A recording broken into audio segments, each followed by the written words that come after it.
Okay, down for the last problem. Okay, determine the friction force at the surface of contact. Nilagay ko lang to para lang ma-assess if nagigets nyo ba yung principle ng static friction natin. Okay, so for number 18, if P is equal to 500 Newton, determine the dry friction at the surface of contact. Hinahanap lang sa atin dito guys is kung ilan ba yung resisting force if ang force natin is 500 Newton. Tama? Okay? So, ibig sabihin, wala pa kayo ditong kukunin, hindi nyo siya i-multiply. Sino dito yung gumawa? Okay. Although, hindi ko naman ata nilagay that the 0.3 times 200.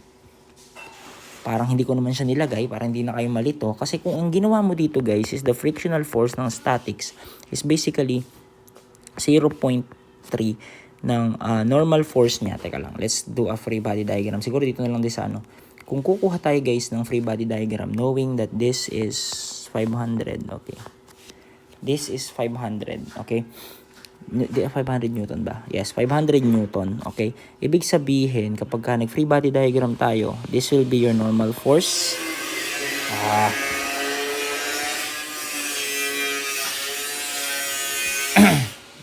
Excuse lang, okay.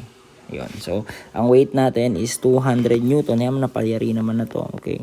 Hindi ko maiwasan kasi ginagawa yung garahe namin guys. So, medyo maingay talaga. Apologies, okay? So, kapag ka nag-take ka dito, para makuha mo yung normal force, di ba summation of forces vertical is equal to 0 ka dyan?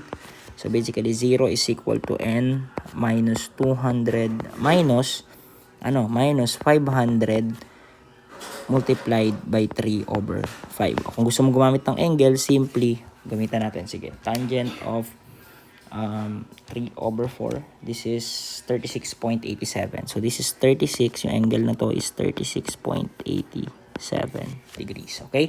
Ngayon, pwede rin yun. Sige, kung gusto mong gamit, sige, i-check natin na. So, 0 is equal to n minus 200 minus 500 multiplied by ano. So, ang normal force natin dito is equal to, okay, normal force natin dito is 200 plus 500 multiplied, 200 plus 500 multiplied by 3 over 5. Ang lilitaw dito is simply 500 lang din. Okay? Or sabi natin 0 is equal to x minus 200 minus 500 tangent of ang tawag dito? Sine of 36.87. Ang lilitaw lang din dito guys is simply 500 Newton nga lang. Ngayon, kung ang gagawin mo dito, okay, is yung Fs mo is equal to 0.3 ng normal force mo. Di ba yung pinapahanap is the dry friction? So, ibig sabihin, kung gagawin mo lang sa 0.3 multiplied by 500, ang mangyayari lang dito is equal to 0.3 times 500. Ang lilitaw dito is 150 Newton. Meron ba sa choices? Kung mapansin nyo, wala. Kasi hindi naman yan guys yung tinatanong sa atin. Hindi naman yan yung tinatanong sa atin guys, okay? Ang tinatanong sa atin is determine the friction force. Depende doon sa kung ano lang yung ini-apply na to. Kasi magre-react lang ng friction force yan. Depende kung gaano kalakas yung tinutulak mo. So meaning, ang frictional force natin dito, okay, is basically summation ng forces horizontal tayo dito is equal to 0. Wherein 0 is equal to 500 cosine of 36.87. Or kung gustong gumamit yan, pwede mo rin sabihin na ano to, 4 over 5, okay? Okay? Minus the frictional force. Di ba may frictional force tayo dito? Minus F. Yan yung hinahanap sa atin. Okay, kaya ang lilitaw sa atin dito, F is equal to 500 cosine of 36.87. Okay? Ang lilitaw sa atin dyan, guys, is 400 Newton. Ibig sabihin, okay, this is F. Okay, this is F. Ang lilitaw sa atin dito, guys, is 400 Newton. Yan lang tinatanong sa atin kung ilan lang yung magiging frictional reaction niya doon sa may applied load. Okay, that's for number 18. And down for the last one, eto na yun. Determine the maximum force that can be applied before the block starts moving. Okay?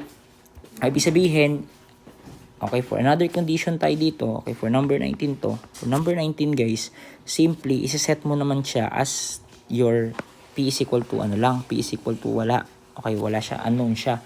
Okay? And then, guys, siguro, para mas maging madali, mag-summation forces vertical muna tayo ulit is equal to 0.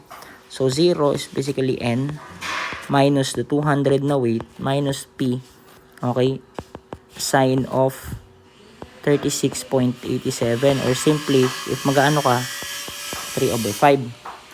Okay? So that's your normal force. Ngayon naman, pag nag-summation, so pag nag-normal force ka dito, is equal to 200 plus P sine of 36.87. Okay, so yan yung normal force mo.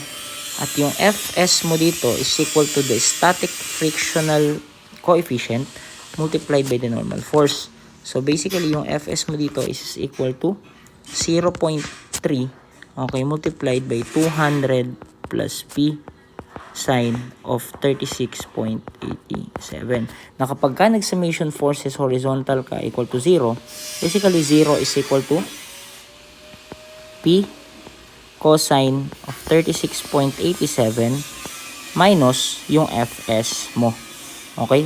Whereas yung Fs mo nga is equal to 0.3 nung 200 plus P sine of 36.87. Okay, so wala naman na akong ginawang panlito dyan para hindi na rin kayo magtaka. Pero hindi pwedeng i-shade yung letter E kasi may sagot dyan, okay? 0.3, 200 plus X sine of 36.87. Makukuha natin dito is, tama yung input ko. Makukuha natin dito is 96. Ayan na. So, yung P natin dito is 96.77 Newton. So, ayan na yung magiging answer natin. May lumabas? Meron. Okay, so, that's it for